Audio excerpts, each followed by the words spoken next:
So, you want to move to Nicaragua? It sounds like a pretty good idea.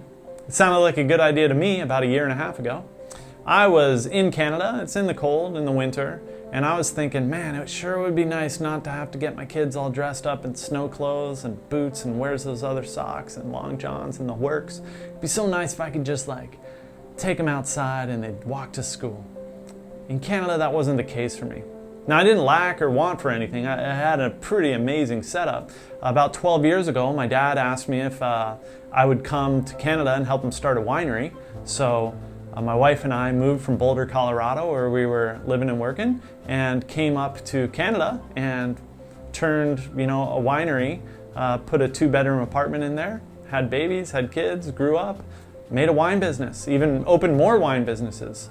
And we had a pretty cool life. We lived on a big vineyard with a wine shop and a winery and a big villa and swimming pool and 2 cars and had pretty much didn't want for anything.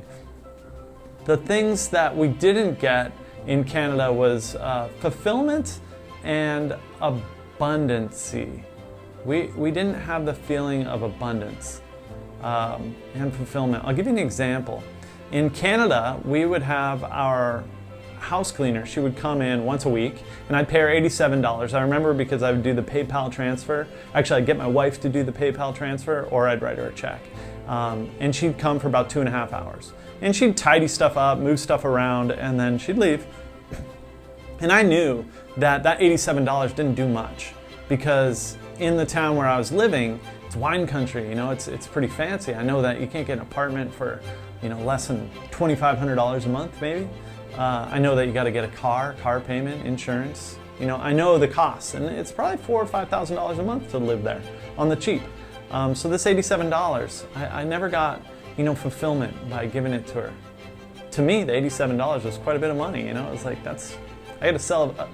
I make about $2 a bottle of wine, so I know how many bottles of wine I had to sell to get that for you. And in Nicaragua, we got that feeling right away, fulfillment. We have a nanny. She comes in pretty much every day. And she comes in at 8 o'clock in the morning. She helps us with our kids. She does our dishes. She cleans our house. She, goes and plays at the beach with the kids and everything. And it's pretty amazing. And I pay her significantly less than I paid my house cleaner in Canada. But when I give her a paycheck at the end of the month, it actually pays for her cost of living. It pays for her food. It pays for her, rent. It pays for her kids, education and her kids' clothing. And that feeling is huge. And that's something I couldn't get in Canada. So that's one of the main reasons that I'm here in Nicaragua. The other is abundance. So back in Canada, I never had that feeling of abundance. I had a feeling of scarcity. Like, I got to get mine, I got to put it in the savings, I got to hold on to it and make sure I have it for that rainy day because it's coming. Here in Nicaragua, it's a different vibe. It's like, it may be the cost of things. When you learn the system in Nicaragua, you can actually, easily eat for $3, $4, $2, whatever your flavor. I can get you a great taco, a salad, and a drink right now for $1.25. I could take you and you can get a plate of all sorts of different stuff for $4, including a drink.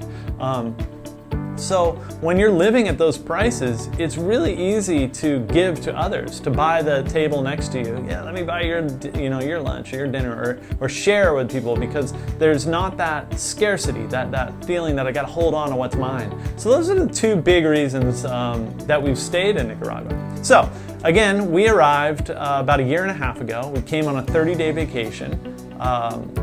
Which is the longest vacation we've ever taken. We got a tax refund and we were like, let's go to Nicaragua, 30 days, we can afford it, let's do it. So we arrived in San Juan del Sur. San Juan del Sur is it's a bit of a party town at night. It's a fishing village. It's got surf breaks, beautiful views, the landscape's amazing. It's got awesome schools, great expat community, a lot of businesses. It's a happening place. So we stayed there for a couple nights and we decided we wanted to experience a bit more of Nicaragua, like the culture and stuff that San Juan del Sur wasn't able to give us at the time. So we cruised north just about an hour and a half. We went up through Rivas and into Tola and found a community called Hacienda Iguana. Beautiful community, amazing sunsets, some of the best surf breaks in all of Nicaragua, right on our little beach. It's a gated community. There's about 5 restaurants in here. There's a golf course. It's an amazing, special place to be. And I'd have to say, I would recommend it as a place to land. When you first get to Nicaragua, that might be the place to land because it's not cheap. You know, it's not like one of the reasons you probably are choosing Nicaragua is because, wow, it's cheap. We can cut our costs by 50%. We can, you know, work online or work remotely from the beach, and we can make less money, but it costs so much less, it'll be great. Well, that's not always the case in Nicaragua at all. You can pay way more to be in Nicaragua than you can pay the same in Nicaragua as in Hawaii, believe it or not. It is a developing country, and you can pay the same price as you would in Hawaii. It's crazy. It's taken us a while to learn how to navigate around that, for sure.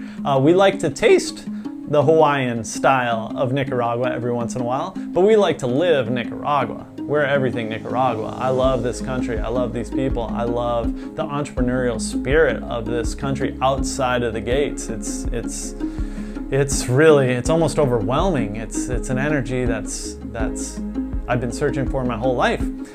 So back to inside Hacienda Iguana, you land here, it's safe, kids are on golf carts, it's, you know, you're good. The kids can run around, go to the beach, this, that, and the other. Don't let them swim by themselves.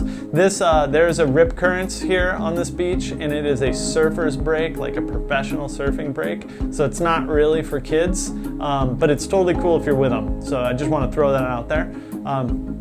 So in here you can get adjusted to Nicaragua and then just start slowly cruising out of the gates, you know, a little bit further, go to El Coyol, man, it's one of my favorite little towns or villages just down the road, and then, you know, go to Limon and Limon Dos and Rancho Santana, another beautiful resort type community that's just to the north of us.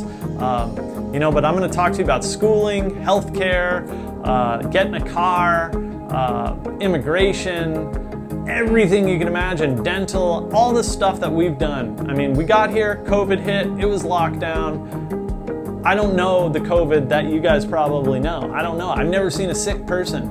You know, we don't wear masks at all.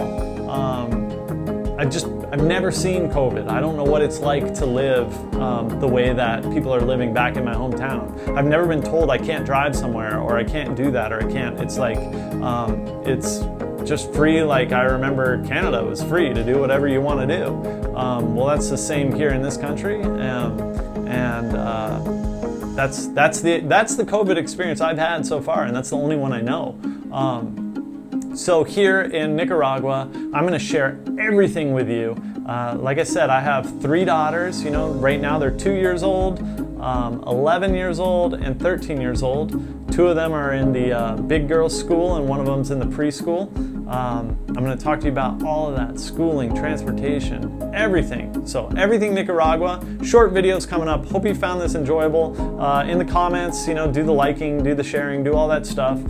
Write down any questions you have. I'll get back to you. Hit me up directly. I answer people's questions all day, every day about Nicaragua. I love it here, and I hope that you love it too. And I know that we'll be able to make it work for you if it's meant to work for you. Right on. Have a great day.